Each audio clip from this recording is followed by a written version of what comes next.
Okay, so what if it's not actually perfectionism? What if you just don't know what to call it? So you misnamed it perfectionism because that's just what it kind of sort of looks like.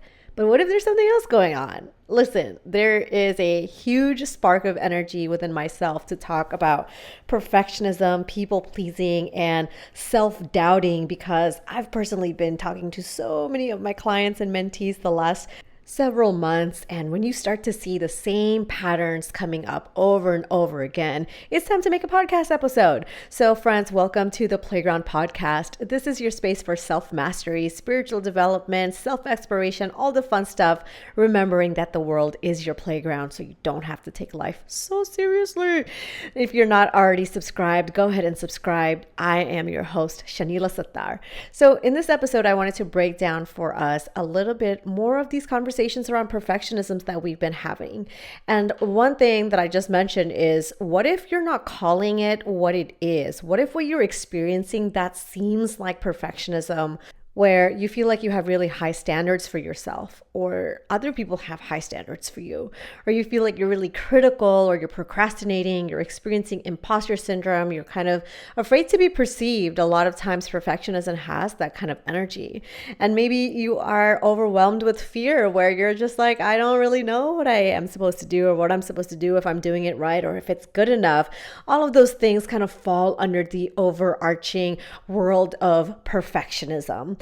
Now, I want to give you a different perspective of how perfectionism can actually have a different root at the core of it. It's not really about standards. And you kind of understand that, especially if you've been listening to all the episodes around perfectionism in the last year or so. It's not really about having standards, even though, yes, like having standards is a great thing, but we misname standards and like having crippling perfectionism on the same category when it's not really the same thing.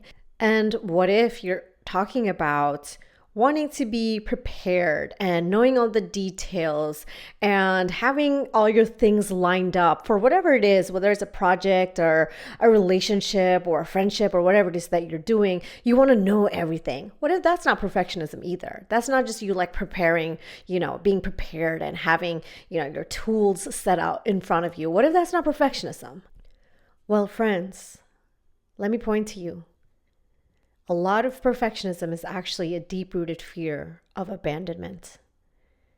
So when you're out here controlling everything, when you feel like you need to control all the outcomes, when you feel like if you just managed every single detail and you knew everything and you knew all the things that were going to happen next and you didn't have to leave anything to chance, then there is no possibility for you to fail.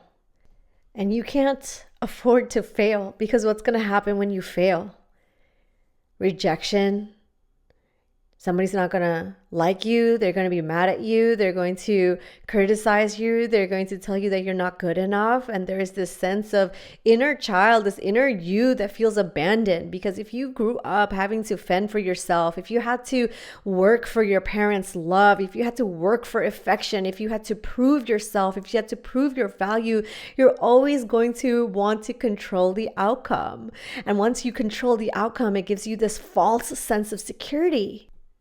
And it makes you feel like if I predicted people's needs, if I predicted what they wanted and what they were thinking and what they wanted of me, and if I presented myself in a way that is valuable to them by giving and over giving and showing up, then I'm valuable to them. I'm not going to be abandoned by them. And this abandonment wound is so deeply seated in your childhood. It's in your upbringing. And it's worthwhile to look at what happened in your upbringing that made you develop this thought, behavior, action pattern, this way of being that is really based in fear. And all of us just want to belong, don't we? Even if you think like, I don't need nobody and whatever, like you try to be so tough and act like, you're self-sufficient and Miss Independent, all of that. Cool. And also you're a person who wants to belong. Whether it's with community or with your family, whether it's through your art or your projects, there's a sense of belonging that we all seek, whether it's with nature, right? We want to feel like there's a bigger meaning, a bigger purpose, a bigger sense of belonging. And for many of us, we seek belonging in the wrong way, where we're like, all right, well, I'm going to hang out with these friends and I don't like to do these activities, but I'm going to do them anyway. Or I'm going to go pursue this career that I don't care about, but it's going to give me the wealth that I desire. And then you're upset that it takes away your time, it takes away your energy, it takes away your joy. And when you belong by staying in relationships that are toxic, friendships or otherwise, and relationships that are romantic or otherwise, you do all of these different things because it's just like you want to belong. It's easier to belong than to feel like no one gives a shit about you or no one cares about you. No one's there for you. That feels so hurtful. That feels so sad. That feels like no one cares about me. And now if I can control how people perceive me or how useful or valuable I am to them, then all of a sudden I'm giving myself a sense of belonging. I'm giving myself a purpose, a way of being and showing up into the world that gives me this inner meaning, if you will. It's a false sense of inner meaning, but an inner meaning nonetheless. It's the sense that if I control everything, I'm going to be able to manage my abandonment. Because let's step back to what abandonment actually really feels like. It is so lonely. It is so by yourself and not in a peaceful way. It feels like people don't care. No one cares. There's nobody to talk to or to experience things with. There's nobody who will really see you for who it is that you actually are. And when you believe that from the core of your being, and maybe you in your linear logical mind don't believe that, but if those words resonate somewhere in your throat, your heart, your belly, your gut, there's a part of your past that still believes that subconsciously. And from those beliefs is how we act out of fear.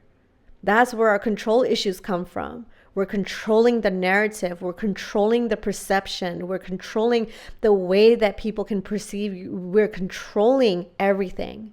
And it's a false sense of control, like I said, because you can't really control everything. And then you're also expecting that people are stupid, that they can't see that you're controlling the narrative. You know, everybody's now at a facade. They're all just like faking shit to each other. Where it's like, if you're real with your human flaws and the way that you're just like trying to make it in the world, just like any one of us, and then you can start to create authentic relationships with other people who have similar or maybe different struggles, who are also just like, I also don't know what the heck any of this is. I'm just doing the best that I can. And this path of helping each other relax into who it is that you actually are, to be able to let go of that guard, to let down that wall, to really, really, truly, truthfully say, I'm this way. And perhaps what I'm actually really afraid of is that if I was to really, truly be myself, that people would not like me. And they're going to actually see how mean I am, or how angry I am, or how frustrated I am, or whatever emotion you want to put in there. They're going to really see you for who you are. And you worry that if somebody were to see you for who you really are, they actually wouldn't like you.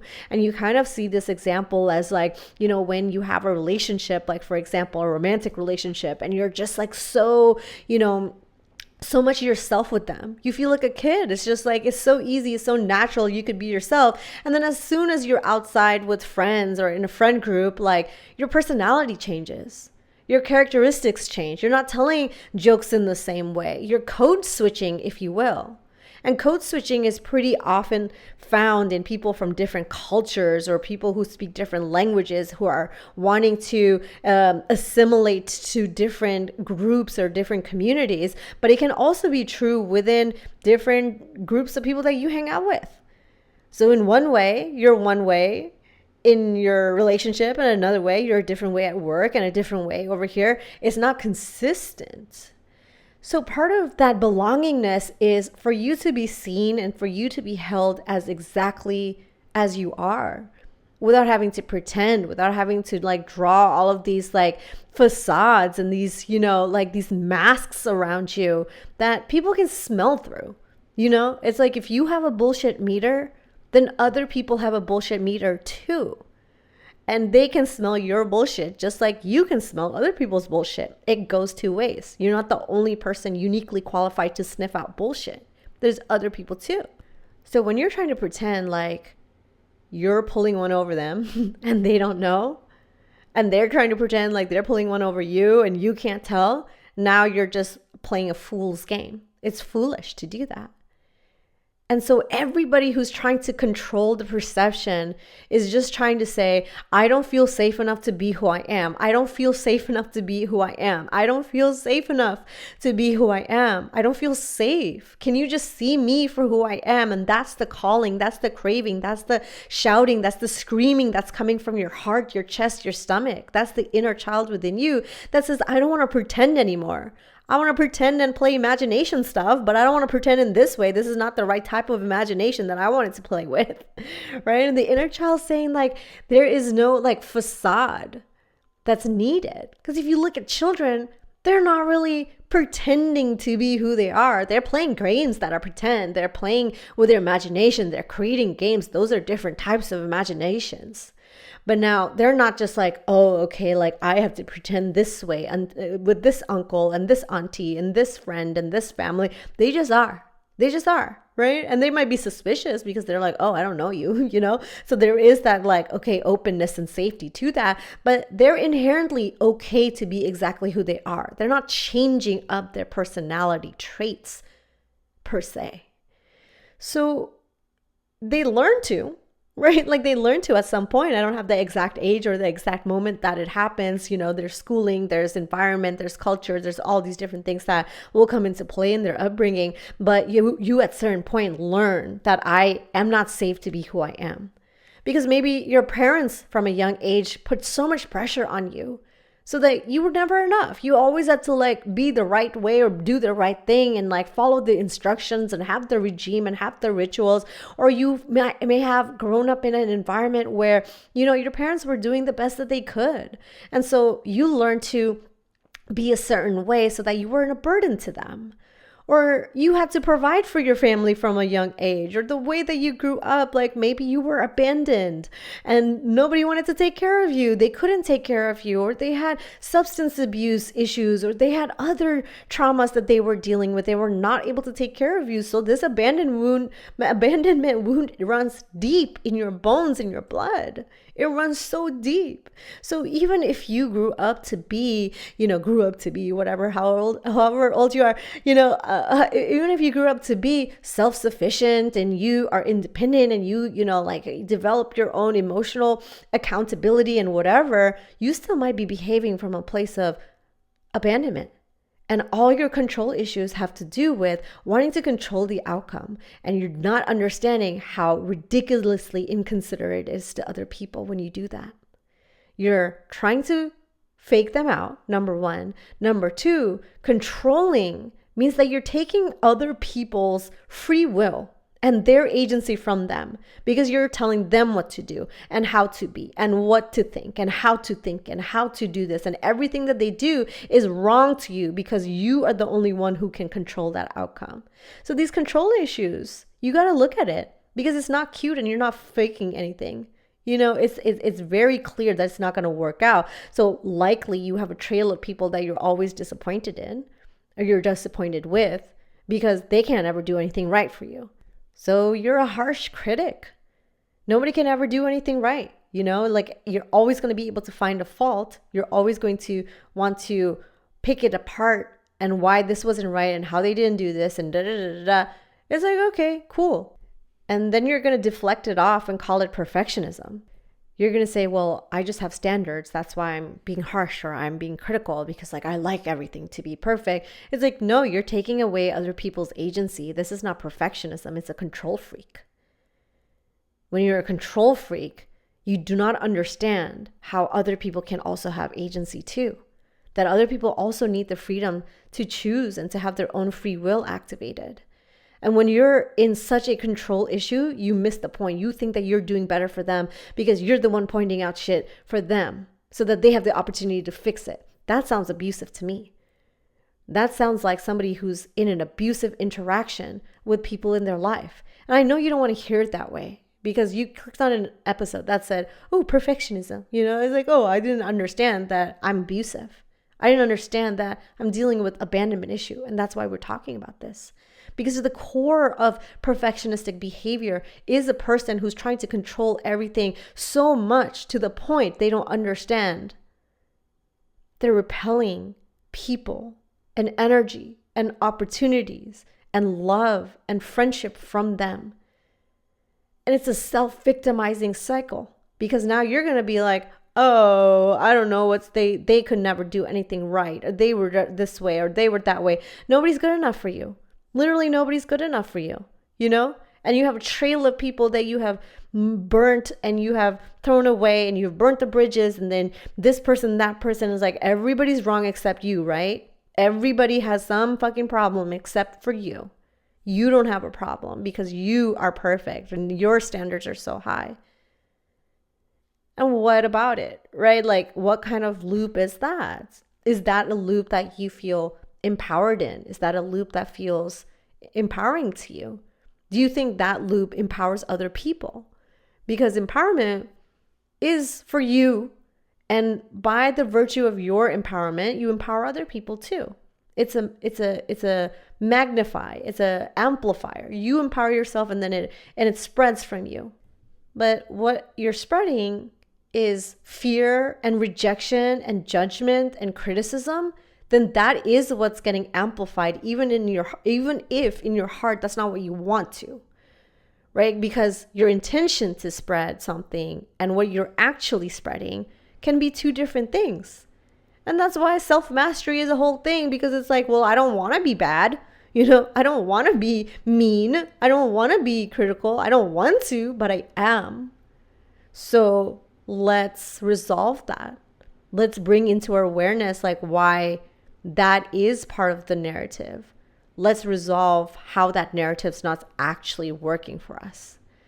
So friends, I will leave you here with this part of the conversation. I hope it helps awaken something in your mind or in your brain. You're like, oh, abandonment. I did not really think about its connection to perfectionism. And I hope it helps you think through a little bit deeper. And if you're not already subscribed to the podcast, 100% go ahead and subscribe to the podcast. Leave a 5-star rating because it helps your girl out. And of course, you can come study with me. If you want to heal through perfectionism, we do have a perfectionism mentorship. If you want to study psychosomatics and learn mind-body healing through becoming a breathwork facilitator, that is also an option for you. I'll leave you some links in the show description so you can click directly onto them. And as always, you can DM me on Instagram at shanila.satar. And just remember, the world is your playground. And until next time, I will catch you soon.